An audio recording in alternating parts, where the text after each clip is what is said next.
All right, guys, say you're in the market for a less than $200 solar dive watch in around 44.5 millimeter case. Here it is. This is it. This has got to be it, right? This is the Citizen bn0190-82e. I looked it up on Amazon. It was like 190 bucks or something like that. I think there's maybe only like one left in stock. I'll put the link in the description. So when it's gone, it's gone. I don't know if there'll be more, but you can probably find them somewhere else too. Maybe even eBay secondary or new or something like that. But I suspect they'll be a very reasonable price.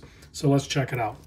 Case size is 44.5 millimeter. The lug to lug is 49. You can see by the signed crown that it is actually a Pro Master series. It's only 12.2 millimeter thick. Quartz watches typically are thinner. 22 millimeter lug width, and the bracelet tapers down to 20 millimeter. There is a non-bracelet option for this as well. Should be pretty dang affordable, I think. I don't see why it would be more, but maybe it is on Amazon. I actually looked it up, it was more. Pretty much stamped clasp here, 3 micro adjusts, pretty standard affair for affordable divers. You know, typically I would say go bracelet. This does have solid end links, and this bracelet I think would be fine. I don't really have a problem with it, but you know, I would be fine with this one on maybe like the rubber strap or something as well. I think for what it is and how you're probably going to use it, it's going to work just fine in that fashion.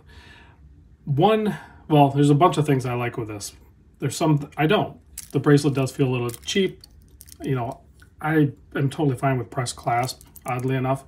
But it has a mineral crystal. It would be nice if it was sapphire, but then you're going to add at least $50 to the price, so mineral's fine. I do like that it's solar. It's super legible. You have the date, and I really like this bezel. So let's zoom in and take a look at the bezel. I want to show you why. For one, I like the cogs here. It just looks nice. There's not actually a ton of traction on there, but it still operates fine. I like this inner metal ring here. I don't know why, but that's like one design feature I really like on watches. Actually, it's even on the Breitling that I'm wearing right now. That just polished metal ring on the inside. This one's not polished, but I don't know, it just adds that layer of dimension that I like.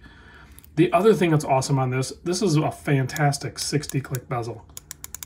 I mean, Tudor makes the best 60-click bezel, but for an affordable watch with a 60-click, this thing is actually really nice. I'm digging the bezel action on it. Lines up good. Of course, you're going to have a screw-down crown. The crown is actually kind of like cupcake shaped, too.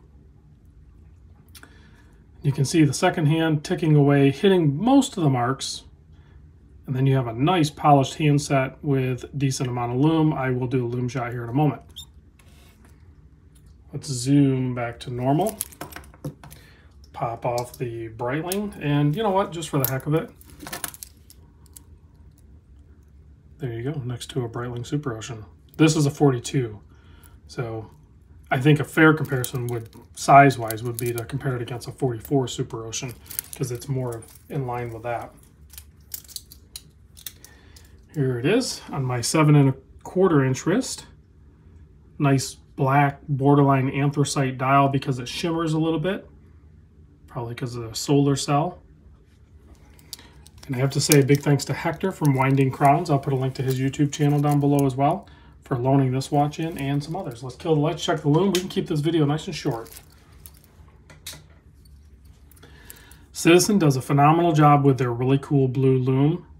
It's very similar to BGW9. I don't know if that's the formula they use or if they have their own proprietary, but then they also have a little green pip on the 60 at the on the bezel. Thanks for watching, guys. I'll see you on the next video.